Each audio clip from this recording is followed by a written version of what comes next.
कुचामन के रानासर गांव में 2 युवकों की हत्या का मामला। लगातार चौथे दिन भी गतिरोध बरकरार रहा। चौथे दिन भी नहीं हो सका मृतकों का पोस्टमार्टम और दाह संस्कार। घटना के विरोध में आज पूरे दिन बंद रहा कुचामन शहर। भाजपा के राष्ट्रीय अध्यक्ष जेपी नड्डा द्वारा गठित समिति के सदस्य पहुंचे घटनास्थल पर पहुंचकर टीम ने देखा मौका। घटनास्थल का दौरा कर प्राप्त की घटना की जानकारी। घटना की जांच के लिए समिति के सदस्यों ने की जांच। सांसदों की समिति जांच कर अपनी रिपोर्ट राष्ट्रीय अध्यक्ष को सौंपेगी। कुचामन के रानासर गांव में 2 दलित युवकों की गाड़ियों से कुचलकर निर्मम हत्या करने के मामले में आज चौथे दिन भी गतिरोध बरकरार रहा। हत्या के 4 दिन गुजर जाने के बाद अब तक मृतकों का पोस्टमार्टम नहीं हो सका है, न ही उनका दाह संस्कार किया जा सका है। घटना के विरोध में आज कुचामन शहर पूरे दिन बंद रहे। कुचामन के सभी बाजारों की दुकानों पर पूरे दिन ताले लटके रहे, जिससे लोगों को रोजमर्रा के जरूरी वस्तुओं के लिए परेशान होना पड़ा। वहीं दूसरी ओर आज भाजपा के राष्ट्रीय अध्यक्ष जेपी नड्डा द्वारा गठित भाजपा सांसदों की एक जांच कमेटी कुचामन पहुंची। इस समिति में राज्यसभा सांसद व पूर्व डीजीपी ब्रिजलाल, सांसद कांता करदम, सांसद रंजीता कोली, राज्यसभा सांसद डॉक्टर सिकंदर कुमार, सांसद डॉक्टर मनोज राजौरिया शामिल थे। इस दौरान इस समिति ने पीड़ित परिवारों से मुलाकात कर उन्हें सांत्वना प्रदान की। साथ ही धरने में भी शामिल हुए। समिति सदस्यों ने पीड़ित परिवारों को भरोसा दिलाया कि न्याय की इस लड़ाई में समूची भाजपा पीड़ितों के साथ है। उन्होंने गहलोत सरकार पर कानून व्यवस्था में फेल होने का आरोप लगाते हुए कहा कि राजस्थान में कानून व्यवस्था पटरी से उतर चुकी है। दलित अपराध में राजस्थान पहले पायदान पर पहुंच चुका है।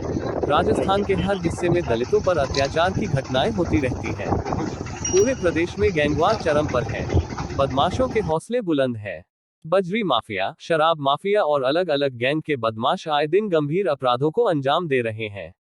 इसके बाद सांसदों का यह दल उस घटनास्थल पहुंचा, जहां दलित युवकों की गाड़ियों से कुचलकर हत्या की गई थी। जांच समिति ने घटनास्थल का पूरा मौका देखा और घटना से जुड़ी सभी जानकारी एकत्रित की, जिसकी एक विस्तृत रिपोर्ट बनाकर यह समिति भाजपा के राष्ट्रीय अध्यक्ष जेपी नड्डा को सौंपेंगी। समिति के सदस्यों ने कहा कि पीड़ित परिवार ने 50-50 लाख का मुआवजा और सीबीआई जांच की मांग की है, जिससे वे प्रधानमंत्री नरेंद्र मोदी और राष्ट्रीय अध्यक्ष जेपी नड्डा को अवगत कराएंगे। सर, आज आप नड्डा जी ने कमेटी गठित की थी, आप यहाँ हैं, क्या कार्य आपको सौंपा था और आपने क्या पाया? मैं इस कमेटी का कोऑर्डिनेटर हूँ। मैं ब्रिजलाल हूँ, पूर्व डीजीपी उत्तर प्रदेश और राज्यसभा सांसद हूँ उत्तर प्रदेश से। कांता करदम जी हैं, उत्तर प्रदेश मेरठ से राज्यसभा सांसद हैं। आप रंजीता जी को जानते ही हैं। आप डॉक्टर सिकंदर कुमार ये वाइस चांसलर रहे। तो नड्डा जी ने एक कमेटी बनाई। उन्होंने जो घटना पर बड़ा दुख व्यक्त किया और दुख व्यक्त करने के साथ साथ उन्होंने हम 4 सांसदों की कमेटी बनाकर यहाँ भेजा। अभी मैं घटनास्थल तो ये है, धरनास्थल पर गया, वहाँ के डीएम और एसपी से भी बात किया। मैं खुद पुलिस अफसर रहा हूँ पौने 38 बरस, लेकिन ऐसी जघन्य घटना हमने नहीं देखी जहाँ टक्कर मार कर यहाँ लाया जाता है और उन पर गाड़ी तब तक चलाया जाता है जब तक उनके हाथ पैर कटके अलग। यहाँ गुंडई जो राजस्थान में, यहाँ दलितों की हत्याएँ हो रही हैं। 28 दिन में 64 हत्या, 118 बलात्कार और पूरे देश में सबसे अधिक बलात्कार अपहरण की घटनाएं राजस्थान में। यहाँ पूरे जितना अपहरण होता है, बलात्कार जितना होता है, बलात्कार का 20% अकेले राजस्थान में। उत्तर प्रदेश की आबादी 25 करोड़ है, वहाँ की 1/3 कम है। और यहाँ और सबसे दुखद यह है जब मुख्यमंत्री कहते हैं कि निर्भया कांड के बाद जो कड़ा कानून बना उसकी वजह से घटनाएं हो रही है।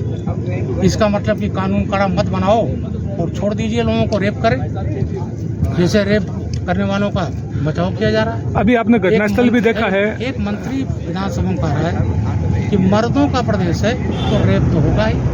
ऐसी तरह जब मैं डराना वहाँ पर हमने कहा है अब तक फुटेज है, मालूम है सबको, तमाम यहाँ 007, 008 गैंग चल रहा है, इलीगल माइनिंग हो रही है, 3000 रुपया ट्रकों से वसूली की जा रही है। और ये मनबड़ लोग उन बेचारों का गरीब थे, कोई दोष नहीं था।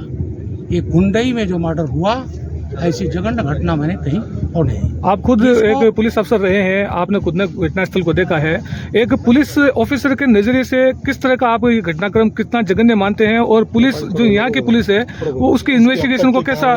ऐसा है, दुर्भाग्य है 28 को घटना हुई है और आज तक एक भी गिरफ्तारी नहीं हुई है, जबकि सबको मालूम है कि वो अपराधी कौन। 3 गिरफ्तारी की बात हो रही है। नहीं, उन्होंने तो ये तो हवा में है, अभी मैंने पूछा कोई गिरफ्तारी नहीं। दूसरा, क्योंकि जिस तरह से अब तक गिरफ्तारी नहीं हो रही इतनी बड़ी घटना में, पूरा राजस्थान में पूरा देश हिल गया है, और ऐसे उसमें गिरफ्तारी ना हो इसके राज्य सरकार उनकी पुलिस पर कोई विश्वास नहीं है। इसलिए मैंने माननीय गौरव जिससे मैं अब भी करता हूँ, वो कृपा करके संस्तुति भेजें। आज भेजेंगे, दूसरे दिन ये सीबीआई को चला जाएगा। ये अनुरोध है मेरा, क्योंकि यहाँ पीड़ितों को भी इतने लोग, वहाँ सब समाज के लोग थे, ये नहीं किसी पार्टी को, सब पार्टी के थे, समाज के थे। तो एक तो उनकी ये है, 1-1 करोड़ रुपए की उनकी डिमांड है। मरने वाले दलित हैं, अब तक तो उनको 8.25 लाख मिल जाना चाहिए। 4 लाख 12,500 उनको पोस्टमार्टम पर, 4 लाख 12,500 चार्जशीट पर, 1 पैसा नहीं मिला है। ऐसे केसेज में जो उनके आश्रित हैं उसको 5,000 रुपये महीना पेंशन मिलना चाहिए। SC/ST रूल 2016, 1 पैसा नहीं मिला है। घर नहीं तो घर मिलना चाहिए, 3 महीने का खर्च मिलना चाहिए, ग्रेजुएशन तक शिक्षा। लेकिन यहाँ की असंवेदनशील सरकार है, बच्चियों के अपहरण हो रहे हैं, उनको बेचा जा रहा है। और माननीय प्रियंका गांधी जी जाती हैं यूपी में, लड़की हूँ लड़ सकती हूँ। अरे यहाँ इनको दिखाई नहीं पड़ रहा है, दलितों की हत्या हो रही है। यहाँ रेप जो है, रेप का केंद्र बन गया है, रेप की राजधानी बन रही है। यहाँ लड़की हूँ लड़ सकती, यहाँ राजस्थान की बच्चियों की तरफ वो देख नहीं सकती। राजस्थान की बच्चियों की तरफ उन्होंने आंख बंद कर रखा है। राहुल गांधी जी बहुत चिल्लाते हैं, जाते हैं विदेश में, देश का अपमान करने में, उनको नहीं आना चाहिए। यहाँ सबसे बड़ा 3 विधायक कांग्रेस के हैं, तीनों के क्षेत्र वहीं लगे हैं यहीं पर, तीनों में से कोई नहीं आया। ये क्या करता है कि आप अपराधियों के साथ मिले हो, और मुझे ये डर है कि इनको ये धमका करके कुछ ना कुछ करके ये करेंगे कि आरोपियों को बचाया जाए, मर्डर्स को बचाया जाए। इसलिए सबसे ज़रूरी है आर्थिक सहायता के साथ साथ न्याय। और कुछ घटना होती है, जो पुलिस अफसर आपने कहा, एक घटना होती, हत्या हो गई कहीं, एक जब होता है इस टाइप के आगे पीछे गाड़ी करके, तो इसको कहा जाता है पब्लिक ऑर्डर। इसमें जनमानस में पड़ता है, और ये फिट केस होता है नेशनल सिक्योरिटी एक्ट। और मैंने कहा DMSP से कहा कि जब ये गिरफ्तार हों, जमानत पाएँ, तो उसके पहले आप नेशनल सिक्योरिटी एक्ट में, इससे फिट केस कोई हो नहीं सकता। तो मेरा ये है, और हम जाकर अपने नड्डा जी को, राष्ट्रीय अध्यक्ष जी को, हम लोग अपनी रिपोर्ट देंगे, अपनी आख्या देंगे, CBI जांच की मांग करेंगे, और भी चीज़ें हैं वो करके उनको देंगे, उस पर कार्रवाई। घटनाएं हो रही हैं वो समाप्त होनी चाहिए। और आपके, मैं तो कहती हूँ कि पत्रकारों के माध्यम से मैं आप लोगों से कहती हूँ, पहले भी आए, आपने बहुत अच्छा मतलब सभी को दिखाया, और मैं फिर भी आपसे कह रही हूँ, आप इसमें सहयोग करिए। इन घटनाओं पर विराम लगना चाहिए, किसी के साथ में नहीं, दलितों के साथ में नहीं, किसी के साथ भी इस तरह की घटना नहीं होनी चाहिए। हमारा यूथ है, वो पढ़ने भी जाता है भाई, आगे भी जाता है, रोजगार के लिए भी जाता है, और भी बहन बेटी सुरक्षित नहीं है, युवा सुरक्षित नहीं, कोई सुरक्षित नहीं है। कैसी सरकार है? गहलोत सरकार पे संभाली नहीं जा रही है सरकार, आतराई तराई हो रहा है राजस्थान जो है।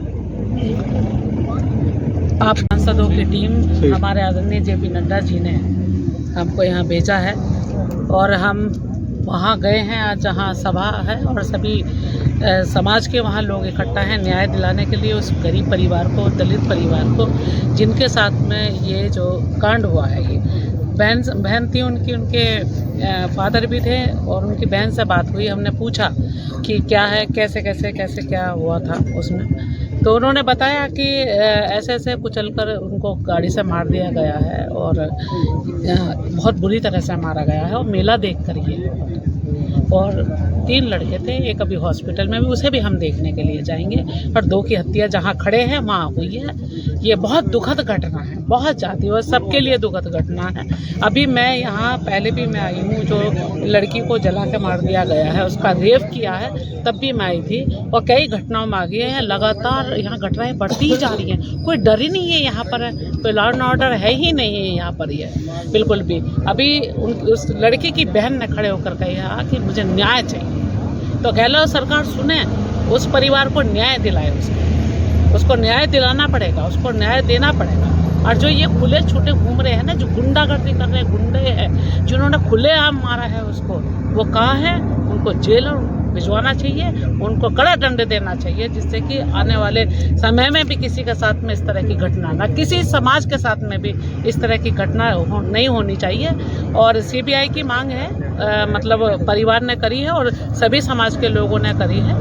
हम भी अपनी रिपोर्ट जेपी नड्डा जी को सौंपेंगे और कोशिश करेंगे कि अपना मदद करेंगे कि भाई सीबीआई जांच होनी चाहिए, उसको न्याय मिलना चाहिए, उसको हर तरह से मदद मिलनी चाहिए। गरीब परिवार है बहुत ही, माँ उसने जो बहन है लड़के की, तो हमने कहा कि हमें घर जाना है, गांव जाना है, तो उन्होंने बताया केवल माँ है और वो भी नींद की गोली लेकर उनको सुलाया जा रहा है, उनको लगातार नींद की गोली। तो आप देखिए कितनी, मतलब वो माँ क्या भूल सकती है ज़िंदगी में ऐसी घटना? मरते दम तक नहीं भूल सकती। उसका 20-21 साल का बेटा वो चला गया, 2 बच्चों की इतनी मतलब दर्दनाक मौत दी है, बहुत दर्दनाक घटना। क्या कसूर था उनका?